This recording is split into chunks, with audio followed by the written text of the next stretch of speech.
سلام بیننده عزیز، سرخط خبرها رو من مومین احمدی تقدیم میکنم. مهاجر تاجیک یک زن و کودک روس را از مرگ نجات داد. بازرسی دولتی اتومبیلی گفت ناظران تصادفی را از کار پیش کرده است. در بازار صداوت 60 مهاجر تاجیک بازداشت شده است. و شروع میکنیم از خبری از اوکراین. شب گذشته روسیه پایتخت اوکراین شهر کیف را هدف حمله های هواپیماهای بدون سرنشین یا خود درون قرار داد. سرهی پاپکو والی ولایت کیف گفت که روسیه به شهر کیف با بی سرنشین استحصال ایران حمله کرد، ولی نظام مدافع ضد هوایی نزدیک به 10 درون را تشخیص و خنثی کرد.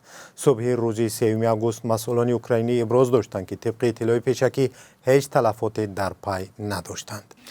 با گفته مقامداران اوکراینی برخوردهای وزنین در جبهه شرقی جریان دارند. روز 2 آگوست هواپیماهای بدون سرنشین روسیه به بندرهای اوکراینی ازمایل و ادیسا زیان جدی رسانیدند.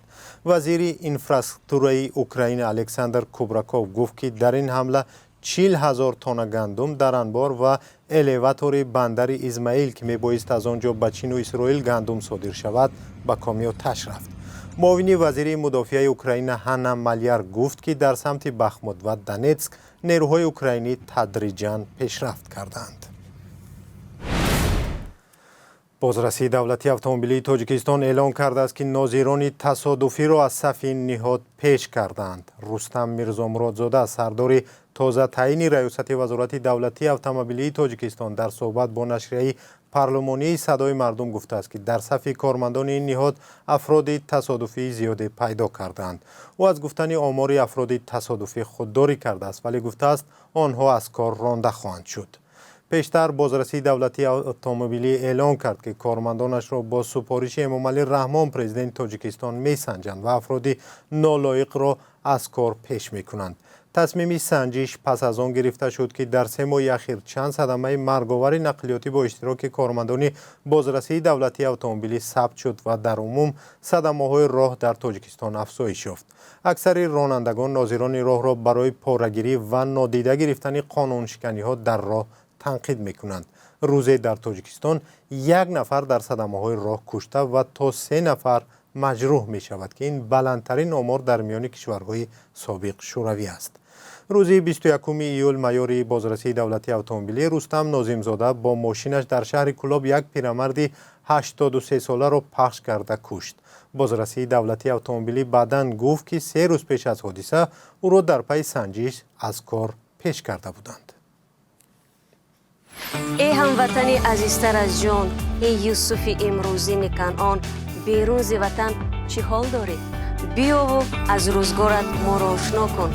بینندگان عزیز، اگر شما دور از تاجیکستانید و از نازکی‌های مهاجرت آگاه هستید و می‌خواهید دیگران نیز بدانند، پس این برنامه برای شماست. روزگار مهاجر، مطابق شوی به محیط نو، قصه‌های انسانی و سبق‌های حیاتی. یک مهاجر کاری تاجیک در شهر یکاترینبورگ زن و کودکی را از کامی آتش نجات داده است. درباره کارنمای مهاجر رسانه‌های روسیه خبر داده از او منوچهر نام بردند. سوختار روز 1 آگوست در آشیانه 25 بینای در شهرک سویتلی رخ داده است. مهاجر تاجیک بعد از شنیدن فریاد زنی که با طفل نوزادش در میان آتش مانده بود به کمک شتافت. او قبل از آمدن آتش نشانها در خانه را شکسته مادر و کودک را نجات داده است. مهاجر تاجیک هنگام سر زدن سوختار در بلند آشیانه در ساختمان در نزدیکی آن کار میکرده است. سوختار نشانها با دلیل بسته بودن راه سری وقت به جای حادثه نرسیدند، ولی به نقل خود مهاجر او با بلغه در خانه را که آتش گرفته بود شکسته زن و کودک را بیرون آورد. مهاجر تاجیک را برای این کارنمایی و سری وقت رسیدن به کمک آدمان قدردانی کردند. به نوشته رسانه‌های محلی وقت بعد سوختار مسئولین برای اظهار منتداری به سراغ مهاجر تاجیک رفتند، او در ساختمان کارش را ادامه میداد و به دیدن آنها ترسید. فکر کرد که برای بی اجازه از محل کار بیرون شدن آگاهی میگیرد، اما تشکر شنید و قدردانی شد. صبح امروز پلیس روس در بازار صداوت مسکو 60 مهاجر تاجیک را بازداشت کرده است. مهاجران گفتند که 5 ساعت باز در شعبه پلیس محلی قرار دارند، ولی هنوز سبب بازداشتشان را شرح ندادند. یک تن از مهاجران گفت که نصف بازداشت شده ها راننده های تاکسی و نصف تاجران هستند. به گفته او همه سندهایشان درست است ولی هنگام بازداشت از آنها حجت نپرسیدند.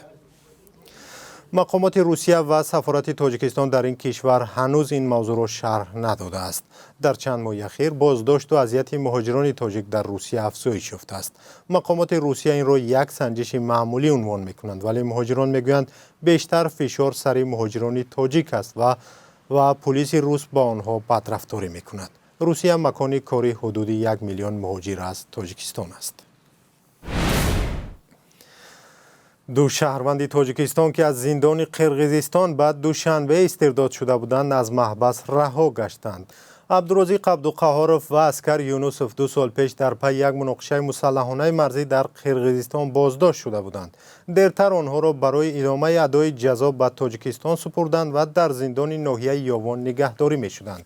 همکارمان فرزان محمدی در ولایت سوخت با محبوسان رها شده ملاقات داشت و گزارش در این باره در برنامه اخباری امروز پیشکش می شود. و در پایان برنامه بانک ملی تاجیکستان روزی 3 آگوست قربی $1 آمریکایی را 10 سامانی و 92 دیرم، 1000 روبل روسی را 117 سامانی و 60 دیرم و 1 یورو را 11 سامانی و 76 دیرم مقرر کرده است. در بانک های تجارتی قربی اسعار کمی تفاوت دارد. با همین برنامه ما به پایان رسید و خبر و گزارش های بیشتر را شما در برنامه اخباری آزادی در ساعت 18 به وقت دوشنبه و 16 به وقت مسکو تماشا کنید. خدا نگهدار.